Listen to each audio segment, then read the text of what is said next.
Hey and welcome to the Leniverse. I am Leni and it is time for a Women's Prize update.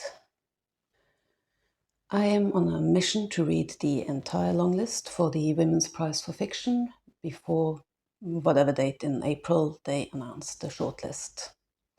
I had read one book last year, and that's Western Lane by Maroo.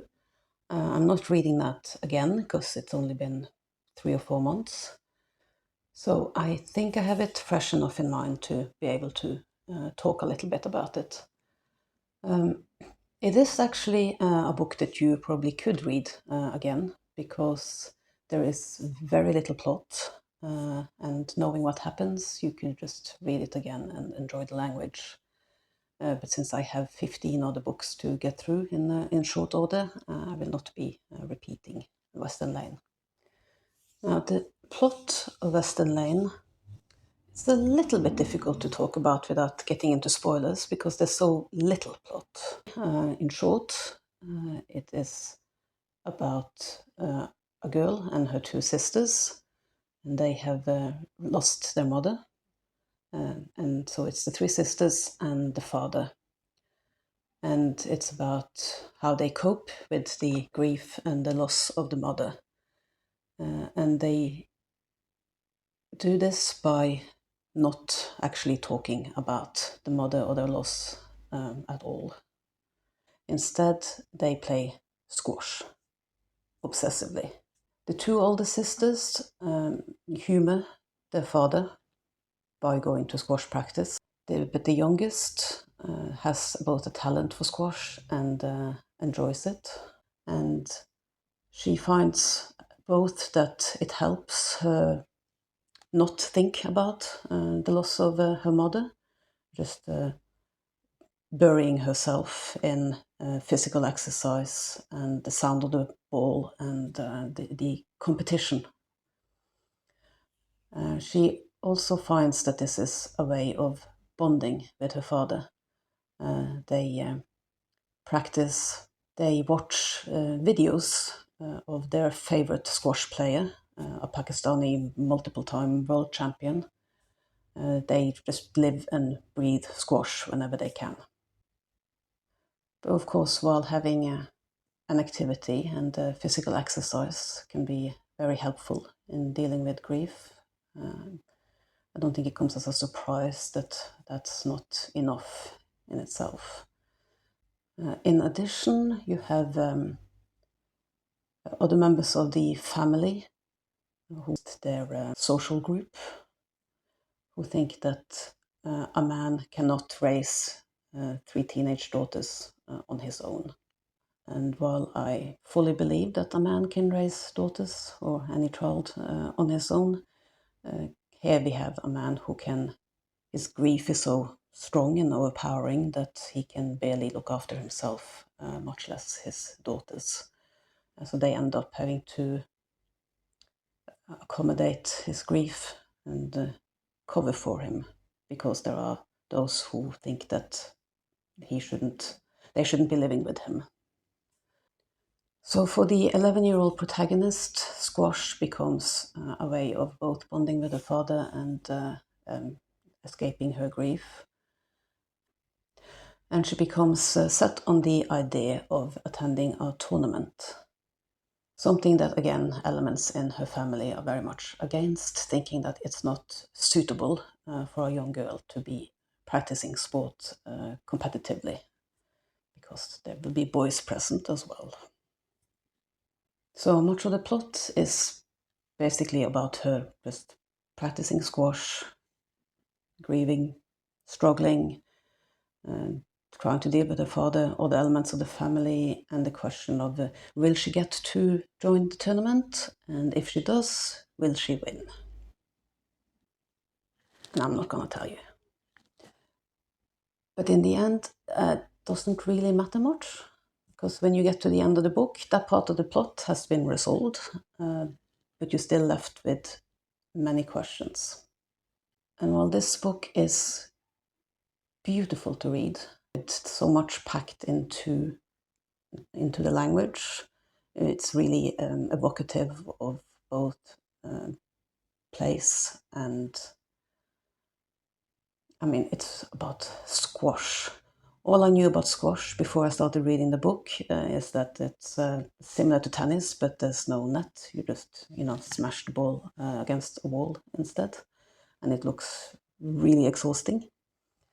After reading the book, that's still pretty much all I know about it, except that it's apparently a really big deal in some circles. But I still really weirdly enjoyed and was quite captivated by the description of the squash matches and the practice. In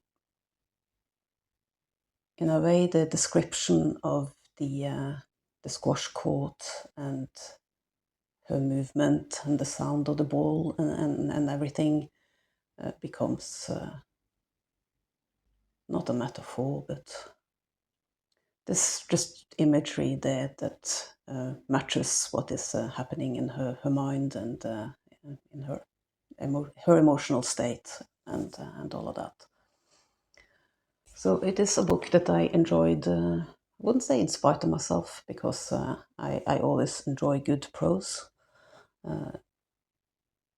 I thought it was a good exploration of just grief and the relationship between the father and daughter. But in the end, I thought that the book was actually too short, because the whole squash tournament plot line that finishes. But at the end of the book, you're left with so many unresolved issues and questions, and you're just wondering, okay, but what happens next? Like, now what? And I don't mean that it ended on an ambiguous note. It just ended before all the other questions about, just what will happen in her life and with the sister and the father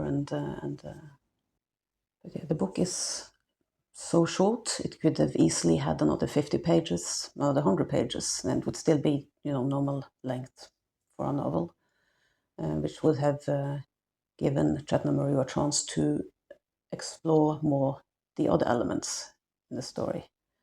The conflict between the immigrant parents and the British-born children, and the different expectations that they have in what it means to be a young girl. So overall, it's a book that I enjoyed quite a lot, but I wanted a little bit more from it, which I think is going to be a theme here today, me wanting more from a book. So yeah, Western Lane, good. I think maybe a little bit overhyped. I was surprised when it ended up on the Booker shortlist. I was not surprised that it ended up on the Women's Prize Longlist, but mostly because it seems they must have a Booker book. But I will be surprised if it ends up on the shortlist here as well, because I think a shortlisted book should have both great prose and a bit more of a plot and a finish and something a little extra. And Western Lane has something a little extra in the writing itself, but not in the book and the story overall. Okay, so moving on to the first book that I read for the Women's Prize Longlist, and not in advance, although I'd actually read the first few pages in advance. The Wren by Enright, who keeps getting longlisted and shortlisted, but who I don't believe has won yet. Will she win with this book? I don't know. I have a lot of longlist left.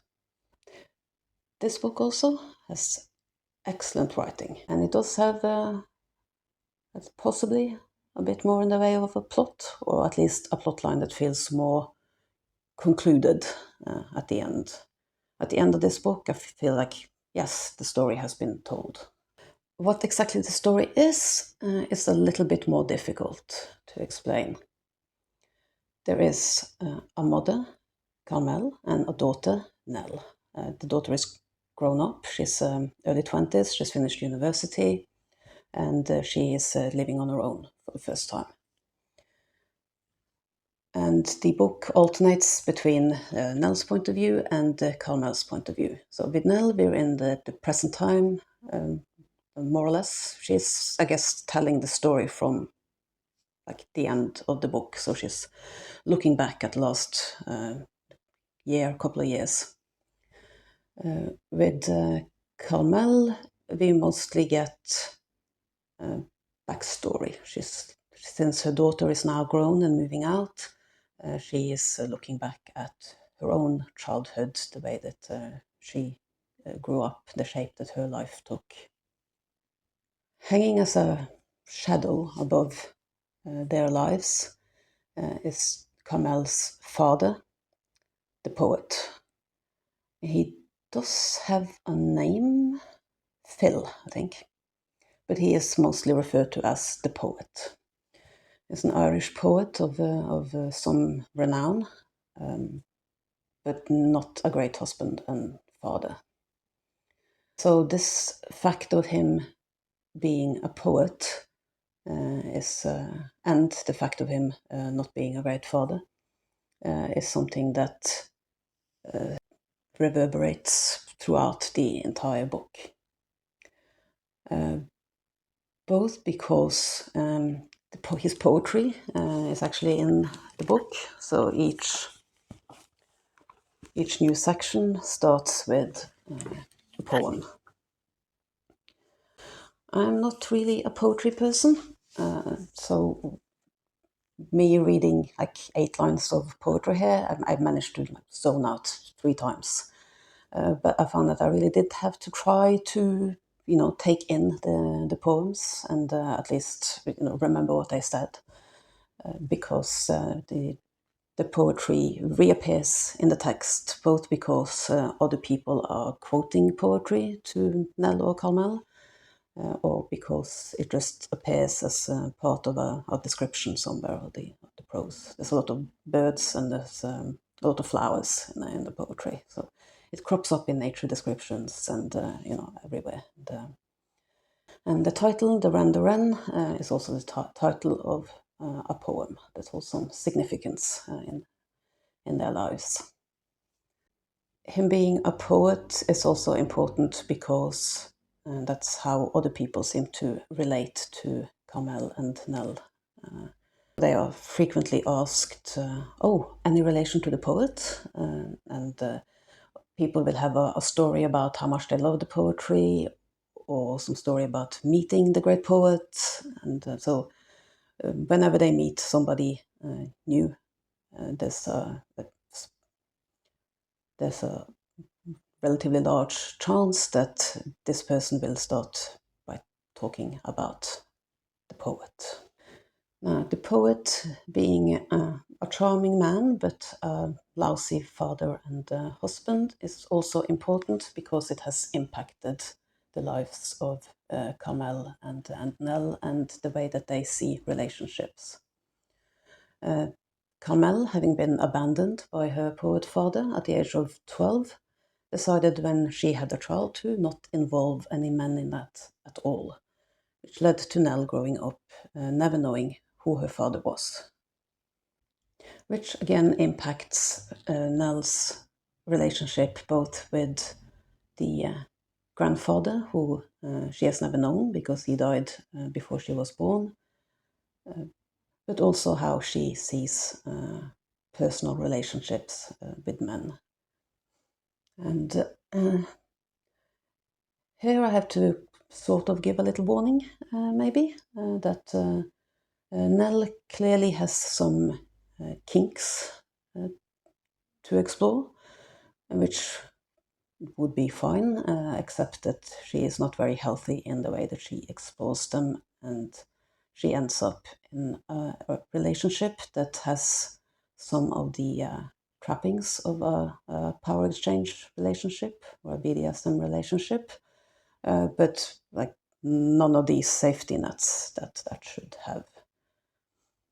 In other words, she is in an abusive relationship that she feels that she has sort of trapped herself in because she has such a desperate need of acknowledgement and to be loved by a man, in addition to liking some of the things that they do to begin with, and finding it difficult to stop when he starts to demand things that she doesn't like. She finds it very difficult to see where that line is drawn. So just to be clear, that this book does not in any way glorify that kind of relationship. It does not victim blame Nell in any way. I also don't think it is trying to say anything about BDSM relationships. This is an abusive relationship. I don't think that an Enright is trying in any way to kink shame with this book, or to say that having certain desires will always mean that you are being self-destructive or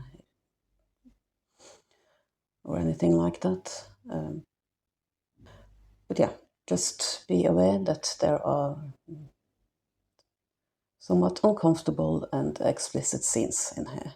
Not like, long explicit paragraphs or anything, most because this is told from Nell thinking back, and it's not quite stream of consciousness. It's more like when somebody's telling a story and then they've moved on to a different point in the story and they suddenly remembering something else that they meant to say, and that gets, just sort of shoehorned in, or there's a stray thought. So we get, drips of what happened here and there. There's also a bit of humor. It's not this isn't like a trauma book where you're reading and everything is horrible all the time. It's fairly balanced in that way. I found the writing really compelling, but also slow going. Not just because of the poetry, but it's the kind of writing where you need to, or at least I need to, just dwell sometimes. And also because it is a very slow moving book.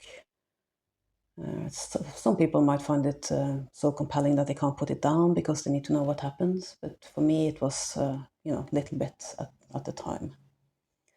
So the prose, excellent. The poetry, I don't know, somebody else judged the poetry. The characters, complex, interesting, realistic enough. The plot, a little bit difficult to get a handle on. It's not a plot-heavy book. It is definitely a character study and just about life and finding yourself and relationships, and also about Carmel and Nell's different approach and needs when it comes to relationships with other people in general and men specifically. I liked this book, and I needed to actually think about it or let it just percolate, stew in my mind for a few days after I finished it, to see, like, did I like it? How much did I like it? It still remains to see at the end of the entire long list if this one has grown in my mind or if it's been just become faded as just a memory of, oh yeah, the writing was good. I don't think I would be super surprised if it ends up on the shortlist. Again, it depends on the other books. I'm not sure it will end up on my personal shortlist for the Women's Prize. Again, depends on the other books. Now, I had intended to tackle Soldier Sailor immediately after the Wren, to sort of get that out of the way, because I think that would be a very difficult book. But then I had quite a few notices from the library, and so I thought that I'd better deal with some library books first. And then I started with Kate Grenville, Restless, Dolly, Maunder. Now this one is a bit of the opposite of the two other books. This one is plot, well no, this one is still a character study, but it is more plot and less prose. In fact, the prose and the plot, they're both fairly simple and straightforward in this book. It is the fictionalized account of Kate Grenville's grandmother's life, who was born in 1881 in somewhere in New South Wales in Australia. And so it is about her life, and I almost said that it is sort of a eulogy to her life. But it isn't really, because in eulogies you tend to just say nice things about people, and the grandmother here, Dolly, she is not the most likable of characters that I have ever come across. You get a sympathy for her. You also see her flaws, of which there are several, although some of those flaws are actually a strength. So this book is basically one woman's journey through a very changing time, from still Victorian era and up through World War One and World War Two, and all the changes that came in those decades, especially when it came to just the sort of opportunities that women had to do anything other than just being a mother and a wife. And my main takeaway from this book is that I am very glad that I was not born 100 years earlier than I was, and in rural Australia. Because I really felt for Dolly, talking about her upbringing and her hopes and dreams and how they were squashed simply because she was a girl and the daughter of a father who saw no value in education, especially for girls, but not really in general either. Anything that didn't serve you on the farm was useless. At the very end of the book, Kate Grenville talks about wanting to write this book because she grew up, she has a memory of her grandmother from when she was little, but she grew up with her mother's stories about what a cold and strict and domineering mother Dolly had been. But when she started to dig around in the family history for a while, she discovered that, or she started to think that there are two sides to each story, and what was the reason that her grandmother was such a strict, unsmiling character and a domineering mother and wife. And so she has written the book about all the different things that her grandmother did and all the different changes that the world around her went through. And where it quickly becomes clear that if Dolly hadn't been so stubborn and bossy and domineering and maybe even cold, that she really wouldn't have gotten anywhere in life. And Grenville points out that her grandmother was not exceptional. This is not an exceptional character in history. She was one woman amongst many. Her life is representative for that generation of women, but she did have a lot of drive, a will to have a better and a different life, to seek out opportunity and just grasp it with both hands and bring whatever she could out of life.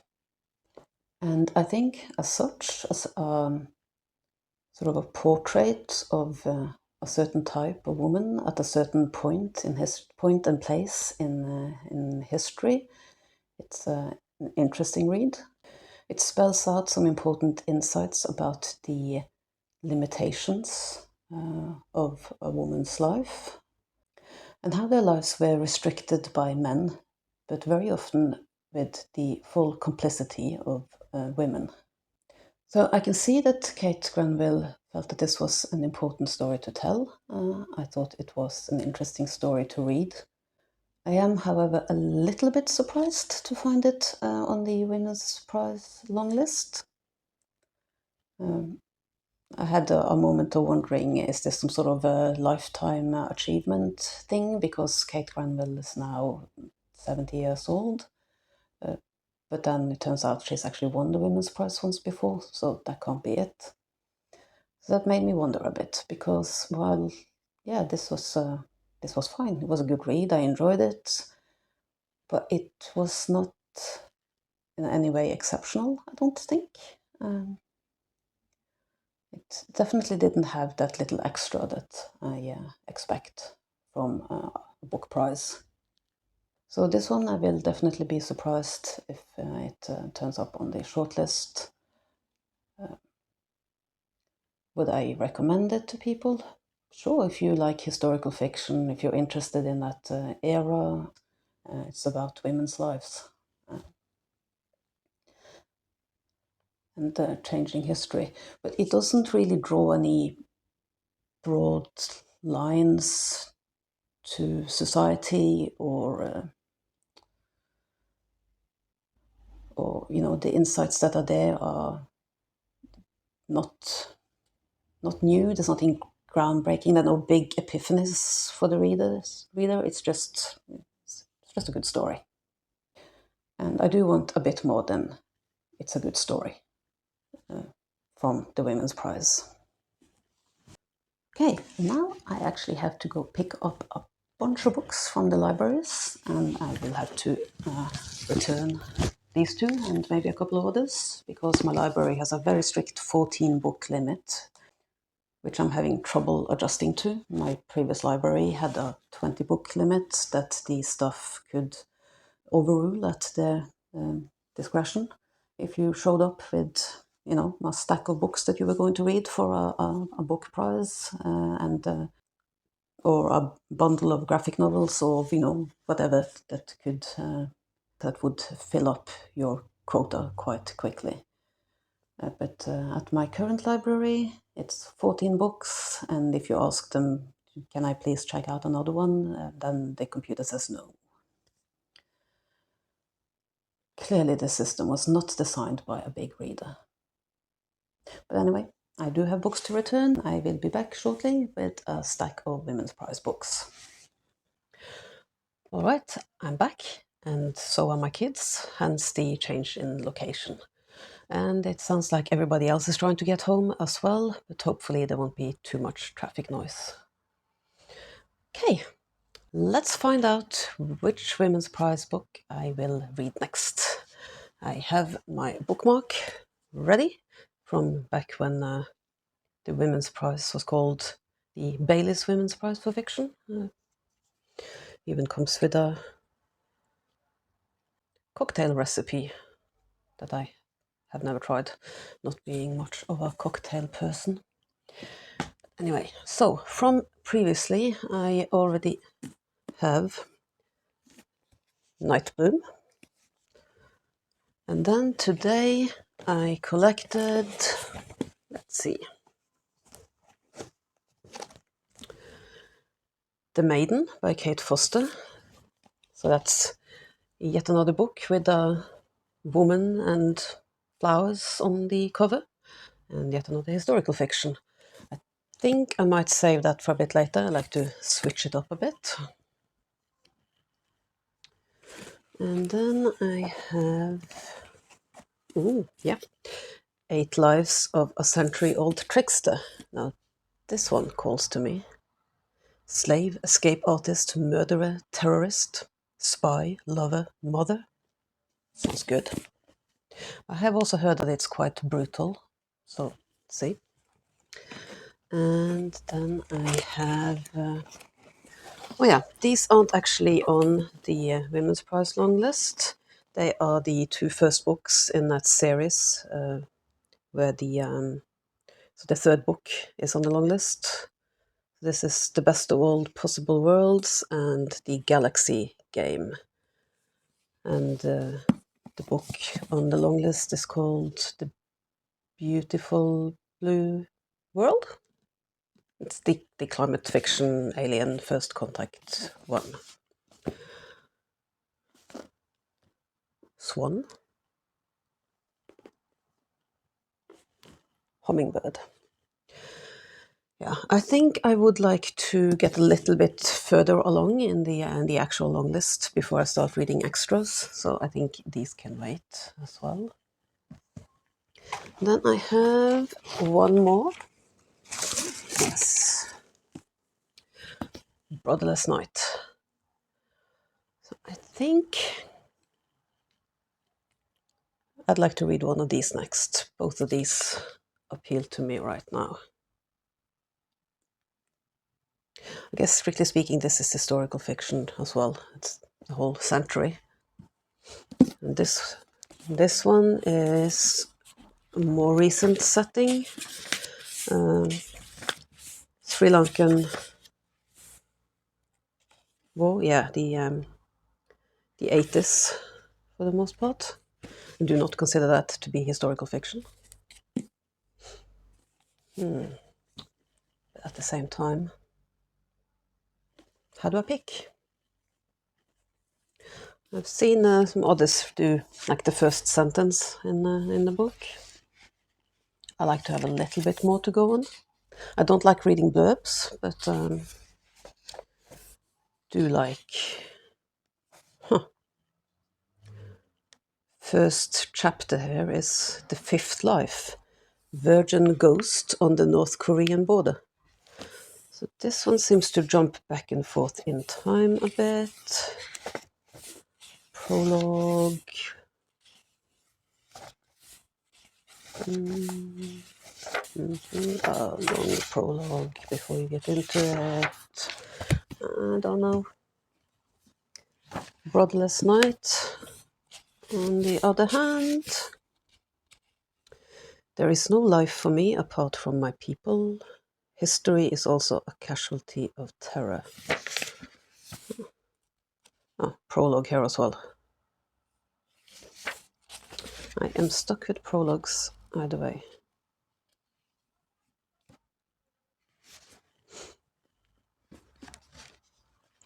Okay. Well, I recently sent a letter to a terrorist I used to know. Sounds like she knew somebody in, I don't know, Tamil Tigers maybe? Wild guess. Well, she or he. I do think the main character in that is a woman. And this one, the prologue starts with, the idea came to me while I was going through my divorce. And the first chapter, she wasn't a real ghost, of course. We weren't sure she was a virgin either. Yet we called her so because of her clothes.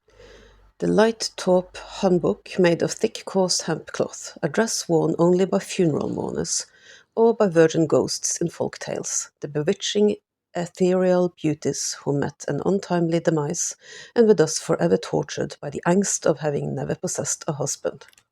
Yeah. No comment.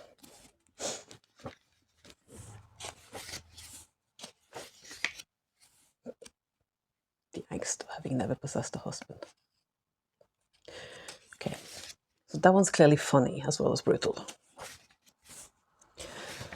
And so, back to this one again. Terrorist I used to know. I recently sent a letter to a terrorist I used to know. He lives near me, here in New York City, and when I opened the envelope and slid in the note that said, I would like to come and see you, I thought of how much he had always required of me, and how little I had ever asked of him. Even when I was growing up in Sri Lanka, before I had ever heard the word terrorist, I knew that if a certain kind of person wanted something done, I should comply without asking too many questions. I met a lot of these sorts of people when I was younger, because I used to be what you would call a terrorist myself. That's a good opening paragraph. Yeah. Yeah, I mean, sorry, 8 lives, you'll just have to wait. This is the one. So there we go then. So, my next update will come in about a week, but I will have family visiting, which I'm really looking forward to, but that will slow down my reading. So I'm not sure how many books I will have to report back on. Oh, I should be able to do this one at least. I have a day to read before I get company. So until then, I hope this video was useful for you in any way, or at least a bit entertaining. So thank you for watching and happy reading.